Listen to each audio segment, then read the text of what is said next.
there were two, not scurrilous lies, but misguided beliefs about the casting within the show that also caused NBC some grief.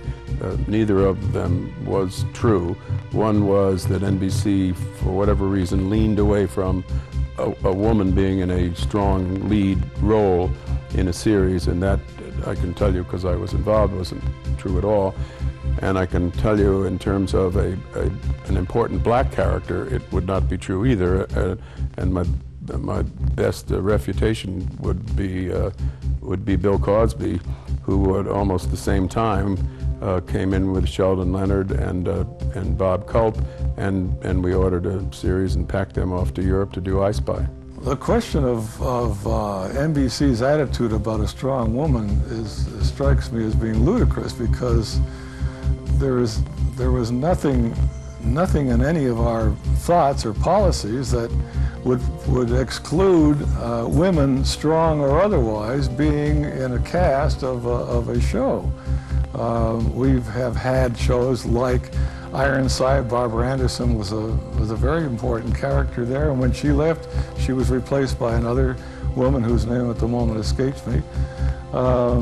We had a Barbara Stanwyck series where she was the lead in the series. It was her show, in effect. We can go clear back to the Loretta Young show. The second pilot, I think probably appealed to us more because some of the things that had been complaints from elsewhere about the first had been eliminated by Herb and Gene and Justman and whoever else worked on the thing. They toned down some of those, and yet there were others. Spock would be one who, had not received raves in the first case, but appeared, as I remember, pretty much the same way, if not exactly the same way, in the second. I don't know, it's hard to say. It might have been also that the sales department and others back in New York at NBC were a little more conditioned, less surprised, if you will, because they'd already seen one version, and now here was one a little less troubling to them, and all of those things together probably made it easier to buy and schedule. We were taken to task by those fans it did have for canceling it eventually. There was then the sort of, I think, Roddenberry-inspired mail writing campaign, and I don't know how many letters Gene actually thought we got, or whether he just pulled a multi-million letter figure out of the woodwork, but he claimed it had been, the whole country was writing, and I think it turned out to be a few thousand letters, something over 10,000, I think. Mort and I were constantly waiting for it to catch on, and maybe kept it on a little longer than it might have stayed if the sales department had had its way. But in any case, it fell just short of 3 years and never did make it on NBC. The president of the network was very supportive. The top executives of the network were very supportive of the show. NBC didn't set out to destroy its own show.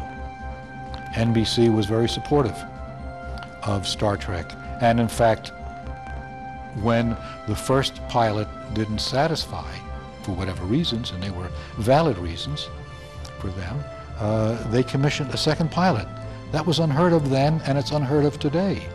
They supported the show. There was a network there that really did care. After all, we could have been canceled at the end of the first season. But they decided, it was their decision to make, and they decided to try again, as they did for the third season. I have felt for years that NBC didn't get any credit, and it's pretty true that they didn't, for keeping it on as long as we had it on. Roddenberry, I think, included, or was included in the group of people who had no feeling of gratitude at all that it had been exposed as much as it had on NBC.